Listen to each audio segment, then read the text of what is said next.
Morning students. સ્વાધ્યાય 10.3 એ starting કરતાં પહેલાં આપણે સ્વાધ્યાય 10.1 જે છે એ પરિમિતિ રિલેટેડ હતું, બરાબર છે, એ આપણે ફિનિશ કર્યું. તો એ બધા જ એક્ઝામ્પલની એક વખત તમારે પ્રેક્ટિસ કરવાની છે. તો ફરીથી આપણે બધા જ સૂત્રો રિકોલ કરી લઈએ. ચોરસની પરિમિતિ બરાબર 4 ગુણ્યા બાજુની લંબાઈ. લંબચોરસની પરિમિતિ બરાબર 2 ગુણ્યા કૌંસમાં લંબાઈ વત્તા પહોળાઈ. તો આ બે સૂત્રનો ઉપયોગ કરીને આપણે ઘણા બધા એક્ઝામ્પલો કર્યા છે. હવે આપણે ચોરસ અને લંબચોરસના ક્ષેત્રફળ વિશે ચર્ચા કરીશું, બરાબર છે, અને એના રિલેટેડ કેટલાક એક્ઝામ્પલ જે આપણે આ સ્વાધ્યાયમાં કરીશું. ચલો, તો એના માટે પહેલાં તમને સ્ટાર્ટિંગમાં લખાવેલું જ છે, ચોરસનું ક્ષેત્રફળ બરાબર લંબાઈ ગુણ્યા લંબાઈ, અને લંબચોરસનું ક્ષેત્રફળ બરાબર લંબાઈ ગુણ્યા પહોળાઈ, બરાબર છે. આ બંને સૂત્રોનો ઉપયોગ કરીને આપણે એક્ઝામ્પલ ગણીશું. ચોરસમાં લંબાઈ ગુણ્યા લંબાઈ શા માટે? કારણ કે ચોરસની બધી બાજુઓની લંબાઈ કેવી હોય? સરખી હોય છે માટે, બરાબર છે. ચલો, લંબચોરસનું ક્ષેત્રફળ. તો લંબચોરસમાં 3 સેન્ટીમીટર લંબાઈ અને 4 સેન્ટીમીટર પહોળાઈ આપેલી છે, અને લંબચોરસનું ક્ષેત્રફળ શોધવાનું છે. તો ક્ષેત્રફળ શોધવાનું સૂત્ર આપણને ખબર છે, લંબચોરસનું ક્ષેત્રફળ બરાબર લંબાઈ ગુણ્યા પહોળાઈ. લંબાઈ કેટલી આપેલી છે? 3 સેન્ટીમીટર. પહોળાઈ કેટલી આપેલી છે? 4 સેન્ટીમીટર. 3 ગુણ્યા 4 એટલે 12 સેન્ટીમીટર સ્ક્વેર, બરાબર છે. એ લંબચોરસનું ક્ષેત્રફળ આવશે. સેમી સ્ક્વેર કેમ લખ્યું? લંબાઈ જે છે એ સેન્ટીમીટર એક વખત, પહોળાઈ માટેનો જે એકમ સેન્ટીમીટર છે એ બીજી વખત, એટલે 2 વખત સેન્ટીમીટર આવ્યું તો આપણે એને સેન્ટીમીટર સ્ક્વેર લખી શકીએ. એટલે કે આપણે જ્યારે પરિમિતિ હતી એમાં આપણે ખાલી સેન્ટીમીટર લખતા હતા, બરાબર. ક્ષેત્રફળ જે છે એને લંબાઈ અને પહોળાઈ બંને સાથે સંબંધ છે, તો સેન્ટીમીટર સ્ક્વેર એનો એકમ આવશે. અથવા ચોરસ સેન્ટીમીટર લખો તો પણ ચાલે. ખ્યાલ આવ્યો? ચલો, એ જ રીતે બીજું છે, લંબચોરસના ક્ષેત્રફળ જ શોધવાના છે. આપણે લંબાઈ અને પહોળાઈ આપેલી છે, તો લંબચોરસનું ક્ષેત્રફળ બરાબર લંબાઈ ગુણ્યા પહોળાઈ. લંબાઈ કેટલી? 12 મીટર અને પહોળાઈ કેટલી? 21 મીટર. 12 ગુણ્યા 21 કેટલો આવશે આન્સર? 252 ચોરસ મીટર અથવા મીટર સ્ક્વેર, કોઈ પણ લખો. એકમ અહીંયા કૌંસમાં હું ચોરસ મીટર પણ લખું છું, બરાબર છે, એ પણ ચાલે. ચોરસનો મતલબ શું? લંબાઈ અને પહોળાઈ બંને થશે. એ જ રીતે 2 કિલોમીટર અને 3 કિલોમીટર જે છે એ આવડશે તમને, એટલે એ એક્ઝામ્પલ તમારે હોમવર્કમાં કરવાનો રહેશે. ચલો, એ જ રીતે 2 મીટર અને 70 સેન્ટીમીટર જે છે એની લંબાઈ અને આ પહોળાઈ આપણને આપેલી છે. 2 મીટર લંબાઈ છે, 70 સેન્ટીમીટર પહોળાઈ છે, અને લંબચોરસનું ક્ષેત્રફળ શોધવાનું છે. તો પહેલાં તો આપણે જે ડેટા આપેલા હોય, બરાબર છે, એ કોઈ એક એકમમાં કન્વર્ટ થયેલા હોવા જોઈએ, તો આપણે શું કરીએ? એનું ક્ષેત્રફળ શોધી શકીએ. ચલો, તો લંબાઈ આપણને 2 મીટર આપેલી છે, લંબાઈ 2 મીટર. તો મારે એને સેન્ટીમીટરમાં કન્વર્ટ કરવું હોય તો આપણને ખબર છે 1 મીટર બરાબર 100 સેન્ટીમીટર, માટે 2 મીટર બરાબર 200 સેન્ટીમીટર થશે. તો હવે આ પણ લંબાઈ સેન્ટીમીટરમાં, પહોળાઈ પણ સેન્ટીમીટરમાં, તો લંબચોરસનું ક્ષેત્રફળ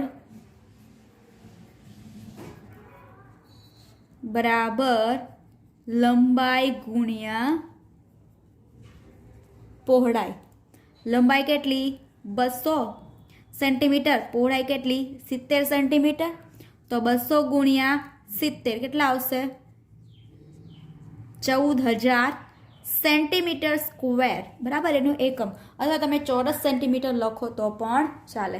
તો આ રીતે આપણને લંબચોરસના ક્ષેત્રફળ શોધી શકીએ, લંબાઈ ગુણ્યા પહોળાઈ. એનું સૂત્ર છે, એનો ઉપયોગ કરીને. ખ્યાલ આવ્યો? ચલો, તો આપણે નેક્સ્ટ એક્ઝામ્પલ જોઈએ. પ્રશ્ન નંબર 2, જેમની બાજુઓના માપ નીચે પ્રમાણે છે તેવા ચોરસનું ક્ષેત્રફળ શોધો. જ્યારે તમને કોઈ એક જ બાજુનું માપ આપેલું હોય ત્યારે સમજવાનું કે ચોરસ છે. તો ચોરસમાં બધી બાજુઓના માપ સરખા હોય, એટલે કોઈ એક જ બાજુનું માપ આપેલું હોય તો એના પરથી આપણે કહી શકીએ કે બીજી બાજુનું માપ પણ સેમ જ હોય. તો અહીંયા આપણને એક લંબાઈ આપેલી છે 10 સેન્ટીમીટર, અને આપણે ચોરસનું ક્ષેત્રફળ શોધવાનું છે. તો ચોરસનું ક્ષેત્રફળ શોધવાનું સૂત્ર શું છે? લંબાઈ ગુણ્યા લંબાઈ, બરાબર છે. તો અહીંયા તમને લંબાઈ કેટલી આપેલી છે? 10 સેન્ટીમીટર, બરાબર. તો બીજી લંબાઈ પણ કેટલી હોવાની? 10 સેન્ટીમીટર, કારણ કે ચોરસની બધી બાજુઓના માપ સરખા હોય છે. 10 ગુણ્યા 10 એટલે 100 આવશે, 100 સેન્ટીમીટર સ્ક્વેર. અથવા તમે કૌંસમાં ચોરસ મીટર લખો તો પણ ચોરસ સેન્ટીમીટર લખો તો પણ ચાલે. સેન્ટીમીટર સ્ક્વેર અથવા ચોરસ સેન્ટીમીટર લખી શકાય.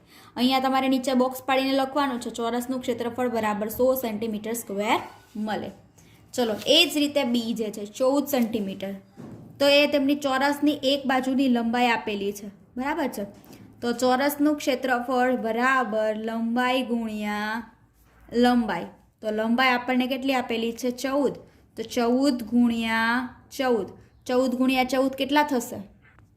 196 ચોરસ સેન્ટીમીટર, અથવા તો સેન્ટીમીટર સ્ક્વેર લખો તો પણ ચાલે. ખ્યાલ આવ્યો? એક્ઝામ્પલ. ચલો, એ જ રીતે 5 મીટર છે, એના માટે તમારે ચોરસનું ક્ષેત્રફળ તમારે જાતે શોધવાનું રહેશે. ખ્યાલ આવ્યો? ચોરસનું ક્ષેત્રફળ શોધવા લંબાઈ ગુણ્યા લંબાઈ, અને લંબચોરસમાં લંબાઈ ગુણ્યા પહોળાઈ આવશે એના ક્ષેત્રફળનું સૂત્ર. ચલો, હવે એના રિલેટેડ કેટલાક વ્યવહારિક દાખલાઓ આપણે જોઈએ.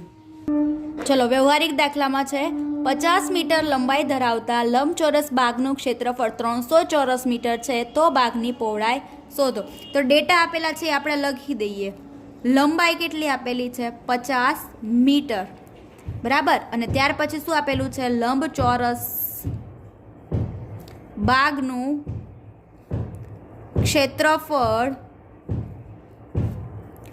300 ચોરસ મીટર આપેલું છે, અને શોધવાનું શું છે? પહોળાઈ.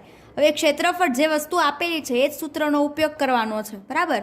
તો અહીંયા હું એ રીતે સૂત્રનો ઉપયોગ કરીશ. લંબચોરસ બાગનું ક્ષેત્રફળ, લંબચોરસનું ક્ષેત્રફળનું સૂત્ર શું છે?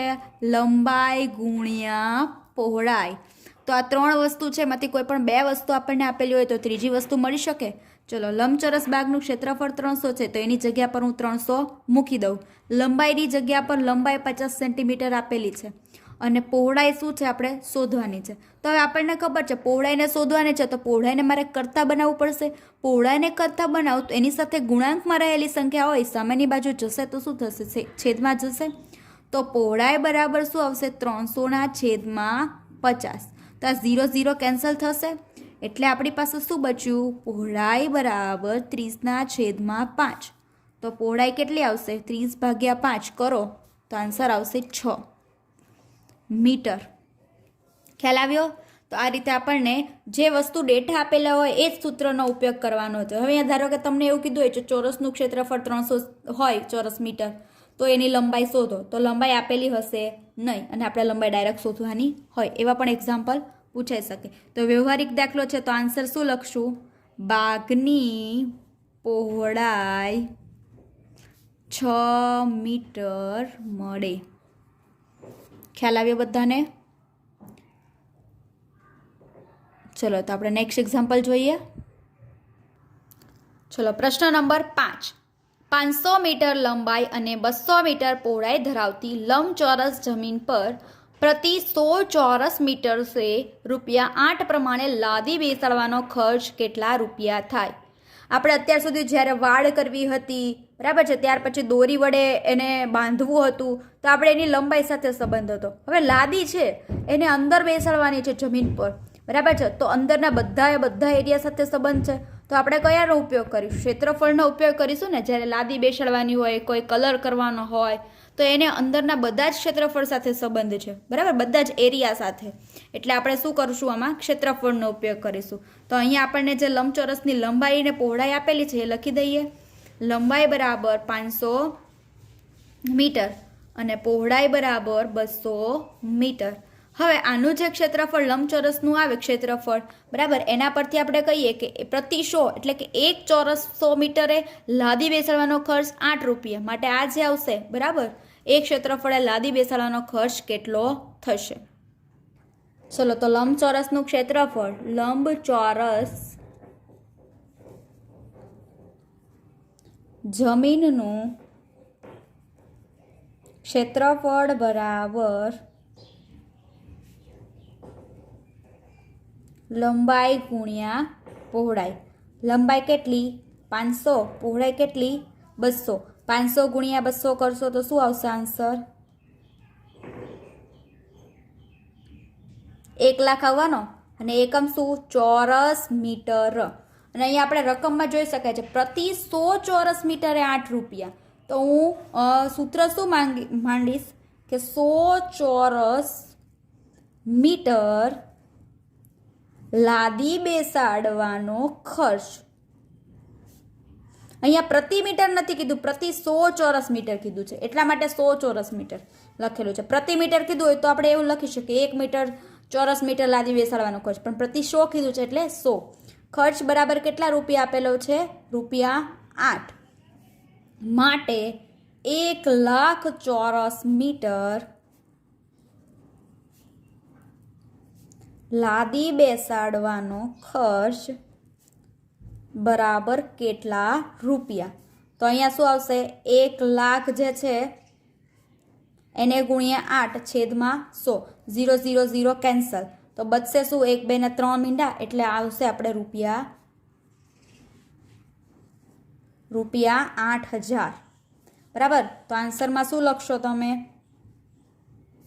લાદી બેસાડવાનો ખર્ચ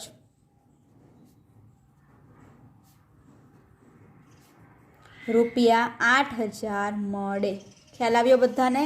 તો આપણે જે પરિમિતિ માટે એક્ઝામ્પલ કરતા હતા એ જ ટાઈપમાં અહીંયા આપણે પરિમિતિમાં જ્યારે એમ કીધું હતું કે કોઈ પણ ખેતરની ફરતે વાડ કરવાની છે, બરાબર, એવા માટે આપણે એની પરિમિતિ શોધતા હતા. અને એમાં પણ 1 મીટર સ્ક્વેરના જેટલા ભાગ રૂપિયા આપેલા હોય, બરાબર, એમાંથી આપણી પરિમિતિ આવે એટલા મીટર સ્ક્વેરના કેટલા રૂપિયા કરીને ખર્ચ શોધતા હતા. આમાં પણ એ જ વસ્તુ કરવાનું છે, પરંતુ લાદી બેસાડવાની છે, કલર કામ કરવાનું છે, તો એના ક્ષેત્રફળ સાથે સંબંધ હોય. બરાબર. તો લંબચોરસનું ક્ષેત્રફળ શોધ્યું, એના પરથી આપણને રકમમાં કીધું છે 100 ચોરસ મીટર સ્ક્વેરના 8 રૂપિયા, માટે આપણને જે ક્ષેત્રફળ આવેલું એના કેટલા રૂપિયા, તો આપણને ટોટલ ખર્ચ મળી જાય. ખ્યાલ આવ્યો? તો અહીંયા આજે આપણે લેક્ચર ફિનિશ કરીએ છીએ.